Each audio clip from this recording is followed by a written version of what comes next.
Hörmetli qarindoshlar, Sharq Turkiston Surgundi hukumati televiziyasining xabarlar programmasini ko'rishinglarni qizg'in qarshi olamiz. Diqqatinglar tafsiliy mazmunlarida bo'lsin. Xinhua agentligining shanba kundagi xabariga qaraganda, Xitoy Kompartiyasi siyosiy byurosining a'zosi, yuqori darajalik siyosatchi, atalmış Şinjan Kompartiyasining sekretari bo'lgan 66 yoshli Chun Changguoning o'rniga 5 yildan keyin rahbarlik iqtidori yuqori deb tanilgan Xitoyning iqtisodiy o'lkasi Guangdongning valisi Ma Xunri tayinlangan.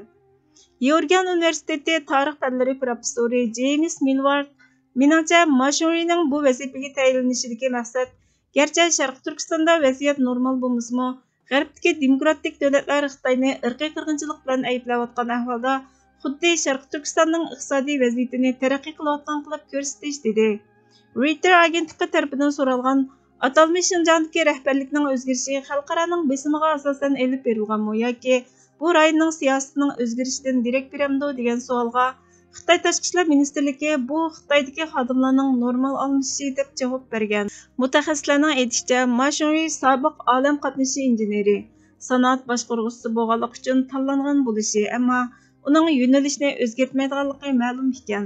Ilgirmi Chun Changguo tadbir belgilasimi, yanala Xi Jinping keng ko'lamda yetakchilik qilgan. Davlat taratqullarining xabariga qaraganda, Ma Xunri ijtimoiy muqimlik va uzun muddatlik muqimlikni atalmış Şinjan xizmatining umumiy nishoni sifatida ching tutishda ching turmiz degan.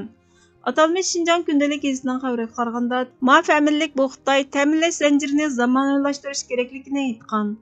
Sharq Turkiston surgundi hukumati Xitoy Sharq Turkistonni ishg'ol va mustamlika qilgan muddat ichida Sharq Turkistondagi Uyg'ur va boshqa turkiy millatlarga nisbatan irqiy qirg'inchilikni davomlashtirdi. Xalqaro jamiyat Sharq Turkistonda davomlashayotgan irqiy qirg'inchilikni hal qilish uchun cho'qim masalaning yildizi, ya'ni Xitoyning Sharq Turkistonga bo'lgan ishg'oliyatini oxirlashtirish masalasini hal qilish kerak dedi. Atalmış Şinjan Uyg'ur Avtonom rayonining partiya sekretarligiga yangidan tayinlangan sekretar Ma Xunri atalmış Şinjan Uyg'ur Avtonom rayonini zamonaviylashtirishga chaqiriq qildi. Atalmış Şinjan Uyg'ur Avtonom rayonidagi Xitoy hokimiyati G'arbning majburiy emgakning oldini olish va qarshi turish, qishliq olimpik tantarbiya musobaqasini boykot qilish siyosatiga duch kelgan ahvol ostida yangidan tayinlangan sekretar atalmış Şinjanning savdo sharoitini yaxshilashga chaqiriq qilgan. Davlat boshqarishidagi yerlik taraflarning aytishicha, u bu hafta Urumchini ziyorat qilganda sanoat va ta'minlash zanjirini zamonaviylashtirishni yaxshilash va korxonalarni qo'llash, yangilik yaratishni qo'zg'atish tadbirlarini yo'lga qo'yishning zarurligini, mablag' solishni ilgari surishni kuchaytirib, bojni kamaytirishni o'z ichiga olgan kuchli xalqaro savdo muhiti yaratishning lozimligini ta'kidlagan. Ma familiylik bu Xitoy vazifaga tayinlangandan keyin atalmış Şinjanning sijil va uzun muddatlik ijtimoiy muqimligini tavranmay ilgari suradiganligi hamda ta'sida qo'lga kelgan muqimlikning buzilishiga hargizmo yo'l qo'ymaydiganligi to'g'risida qasam bergan. U ilgari olam qatnashi injeneri va Guangdong o'lkasining janubidagi elektron mahsulotlaridan kiyim-kechakgacha bo'lgan barliq mahsulotlarni ishlab chiqarib eksport qiladigan rayonning boshlig'i bo'lgan ekan.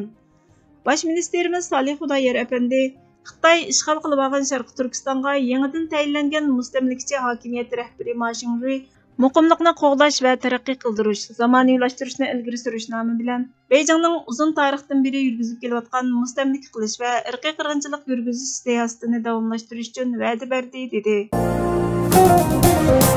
Beijinglik bir amaldor chorshanba kuni agar Tayvan mustaqillik yo'lida davomli ilgaririlsa, Beijing buningga qarshi qattiq tadbirlarni qo'llandi dedi. Uning aytishicha, kelar yili Tayvanning mustaqillik ig'vogarchiligi, chet elning aralashishi texmi kuchaydi ekan. Xitoy Tayvanni o'zining zamini deb qaraydi.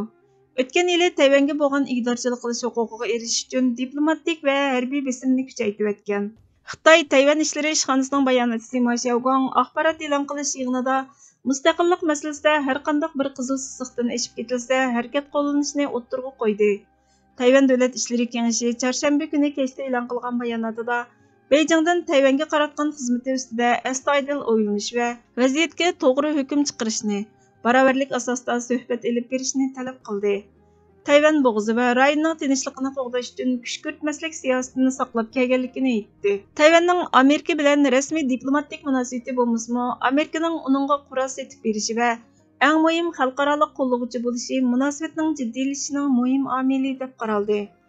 Tayvan o'zining mustaqil davlat ekanligini, o'zining erkinligi va demokratiyasini qo'g'dashda va'da berganligini aytdi. Sharq Turkiston surgundi hukumati Sharq Turkistondagi Uyg'ur, Qozoq, Qirg'iz, O'zbek, Tatar va boshqa turkiy xalqlar erkin, mustaqil Tayvan Cumhuriyati bilan birga biz Tayvanni mustahkam turishga, erkinligi, mustaqilligi, shundaqla egilik huquqini qo'g'dashda ching turishga chaqiriq qilamiz. Tayvan Xitoyning bir tarkibiy qismi emas, dedi. Baş ministerimiz Salih Xudoyer apandining telefonini tinglayotgan qora yuzlar, u ma'lum radio programmasi bilan telefon orqali suhbat o'tkazayotganda suhbatni uzib etgan. U meni sukut qilishga majbur qila olmaysan, chunki sen to'limi parishon deyish orqali o'zining to'g'rida ching turib, mustaqillik uchun kurash qilish maydonidan qilchimi voz kechmaydiganligini bildirdi. Doktor Mamtimin Ali apandi uni quvvatlab, sukut qilish biz uchun o'lim demakdir. Hech kim va hech qanday kuchning önümüzni o'chirishga kuchi yetmaydi va bizni jimiq turolmaydi. Sen bizni ovozsiz miltiqing bilan etayotgan taqdirdami, o'limimiz yanala haqiqatni so'zlaydi, dedi. Mustaqillik biz bugun va'da qilgan vazifaning ro'yi mohiyatidir. Bu vazifa tarix va xalqqa va'da qilindi. Biz bu vazifani o'rindashda, bu vazifani va'da qilganda iqtidorimizni joriy qildirish masalasi haqida ko'p o'ylandik. Natijada bizdagi qanoat, ishonch va iymonning bizni muvaffaqiyat qozondiradiganligiga ishondik. Biz ishni mushundoq boshlagan insonlar. Biz izzat va shon-sharaf bilan yashashni xohlaydigan millat. Mustaqillik albatta siyosiy, pul muomala, iqtisod, adliya, harbiy va har jihatdan to'liq mustaqillikni ko'rsatadi. Men sanab o'tgan bularning birorasida mustaqillikdan mahrum qilish, millat va davlatning butkul mustaqilligidan mahrum qilishni ko'rsatadi, deydi Mustafa Kemal Atatürk. Hürmetli görürmenler, xabarlarimizni ko'rganlar uchun ko'p rahmat. Kelar qitimli programmamiz ko'rishguncha Allohga omonat bo'lgaysizlar.